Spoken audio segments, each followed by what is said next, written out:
Hey guys, this is Mike with Open It and Play, and today we're going to be taking a look at the G.I. Joe Retro Card Flint. This is the second version, I believe, of the G.I. Joe classified Flint. The first one was kind of a meathead, if you ask me. I did get him, but I mainly got him because I thought they're probably not going to make a version similar to this, but with this one, I think you can kind of tell that the face sculpt is not quite as close to the cartoon as we'd hope, but man, I'm glad it doesn't look like that. So I'm afraid that G.I. Joe Classified has been caught using AI art before. That was, oh gosh, you guys probably know better than me, but one of the guys came out and he had 6 fingers in his artwork. So it's obviously done by AI, and they didn't even bother to edit or check the AI artwork. It's like really a shame that they're not using human artists for things like this. So especially, man, you could even hire like the old original G.I. Joe artists. I mean, I don't know if they're up for doing all that work, but I know that they're doing fantastic artwork on some of the fan like dedicated original 3 3/4 inch scale figures like Operation Recall, if I remember right. They're doing the artwork for that. So, but anyways, I'm sorry I don't know the guys' names, but this thing is really, really suspicious looking to me. It just looks like AI art, if you ask me.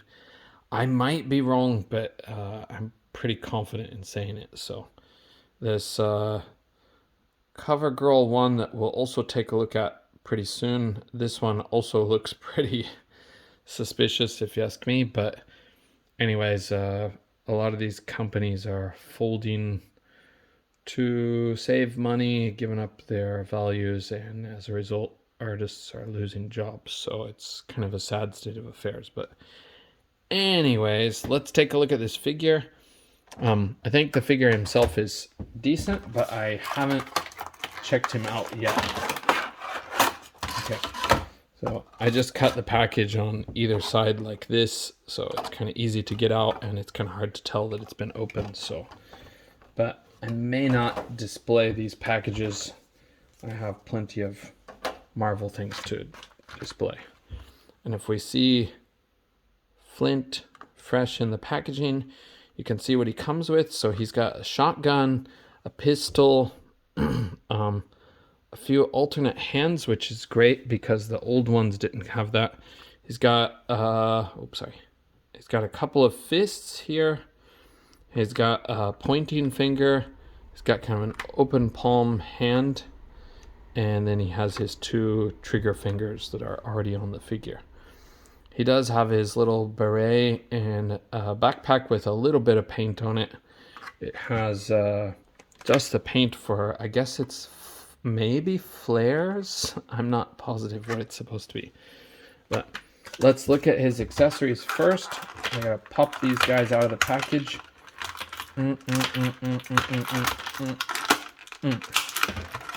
Fortunately, kind of easy to get out. Okay, let's have a look at his backpack first. So you've got this, and pretty decent looking for the pretty decent looking for the detail. Sorry guys. Okay, I'll lock it. I think the sculpt is very well done. I imagine this is probably done with a computer, though I don't know. But yeah, it's a nice looking sculpt. I wish it had just a little more paint, but it's not bad for what it is, so, and for the price. This guy was, I think, $25 if I remember right. So, but there's the shotgun. It has a bit of paint on it, so I think it's similar to what came with the original version of Flint.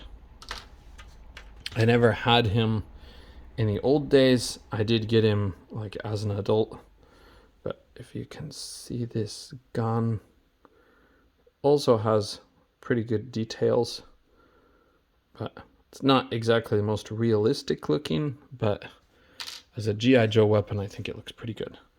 And here is his hat. It's a little insignia on it.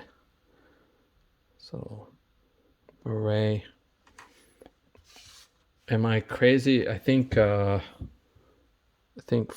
Flint is a warrant officer, but honestly, I don't know much about what a warrant officer does. But if I remember right, that's his military specialty. Oops. You know, I said he had 2 fists, but he doesn't have 2 fists, I guess. Or I lost one. Oh, maybe I lost one. Where did he go? Where did he go? I'm so sorry, guys. It looks like he doesn't have 2 fists. He's got 1, 2, 3. Ah, there's his other fist. I'm sorry. He does have 2 fists. It kind of fell away from the rest of them, so he does have 2 fists. Fists are kind of essential if you ask me, so. All right, I think I showed the pointing finger too, yeah? No, I showed it briefly when I was thinking I lost a fist. Yeah, and these hands are sculpted to have the brown gloves on them, so may not be able to use them with a lot of your other figures. Okay, and let's get the guy out of the package. He's got kind of a goofy looking head, but there's not a whole lot we can do about that. All right, and you can see him up close here. So I think he's a pretty decent looking figure. The other one that I said is kind of a meathead or a goofball. He had like a really modern hairstyle, and he had kind of like his head looks like it's almost like stunted for this part. It's like too small. There are, of course, people that look that way, so it's just not the way I ever envisioned Flint looking. So, but yeah, it's kind of a good sculpt for this guy, I think. I'm very happy with this version.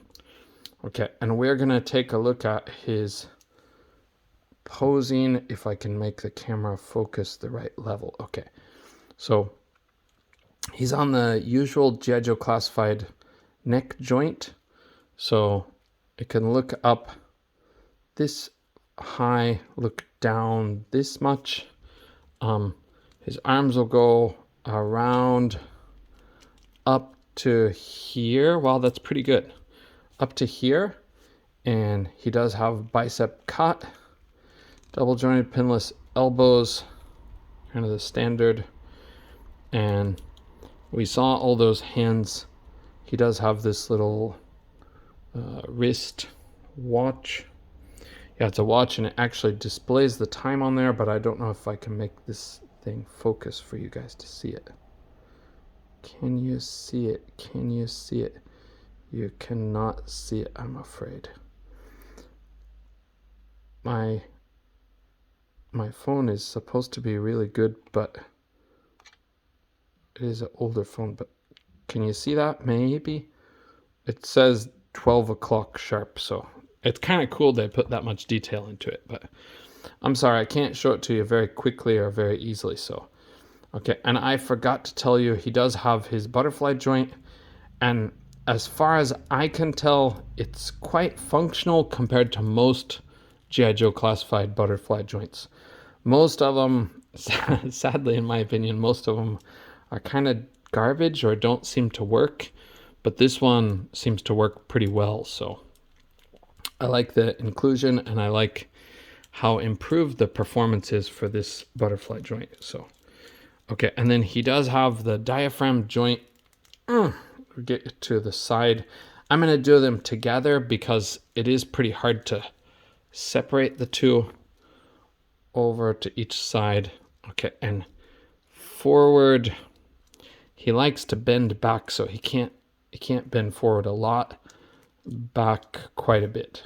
Okay, and his legs are on the drop down hips, so he can kick up quite high if you want him to, and back a decent amount too if you do the drop down technique. And he does have the thigh cut and double jointed pinless double jointed, pinless. Oh man, that's really stiff. Ah, oh, it kind of cracked. Okay, for the knees. Okay, and then for his boots, he does have the boot cut, which works very well. His feet will go forward that far and back all the way, and he does have ankle pivot that's very functional. So, okay. I forgot to tell you, he does have like kind of the usual G.I. Joe classified overlays. So these suspenders, which are, I guess they're probably painted. Yeah, they seem to be painted. They're cast in brown, but they're painted green, and they do have nice kind of gold highlights. His belt buckles, and then this is the flat brown. I think that's done pretty well. It's not shiny, so that's great. Thank God it's not shiny. Okay, and with his cap on, let's see what we can make him look like. Okay, there he is. I think it's a pretty decent looking figure, and I think with the cap on, he does look better. It's designed to work that way, so it makes sense. So, all right, gonna be doing CoverGirl very soon, but I might not do it today. And we're also going to be doing Raptor. That was one of my brother's kind of classic characters. We were a little bit late to the G.I. Joe game, so I think we started with figures in 86 or 85 maybe. But yeah, we got in on like the end of the cool part, and we endured some of the 90s bad stuff. But yeah, G.I. Joe is part of my childhood, so I do appreciate G.I. Joe. I have a lot of different feelings about the symbolism of it now, but overall I do still like G.I. Joe a lot. So, but okay, thank you guys for joining me looking at Flint, and I hope to see you in the next video. Bye for now.